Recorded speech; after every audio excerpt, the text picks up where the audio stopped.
আমাদের এখানে দোল উৎসবের জন্য যে শ্মশানকালী মেলাটা হয় সেটা প্রায় এক সপ্তাহের মতো থাকে। যেদিন শেষ মেলা সেদিন আতশবাজি প্রদর্শন মানে বাজি ফাটানো আর তার সাথে প্রোগ্রামও থাকে। সেদিন মানুষের এত ভিড় হয় এই ভিডিওটা দেখেই তোমরা বুঝতে পারছো।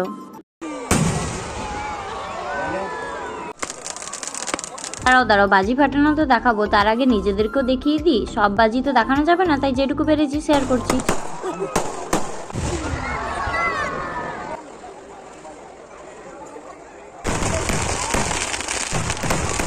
বাজি ফাটানো দেখে বাড়ি গিয়ে খাওয়া দাওয়া করে আবার এসেছিলাম আমাদের এখানে ঝুমুর রানী পূর্ণিমা মান্ডি এসেছিল তার প্রোগ্রাম দেখতে। আর ভিড়টা শুধু দেখো, এখান থেকে এত ভিড়, স্টেজের ওপর থেকে ভিডিও করলে জানি না আরো কত ভিড় দেখতে পেতাম। আর এদিকে তো হয়েছিল আরেক কাণ্ড।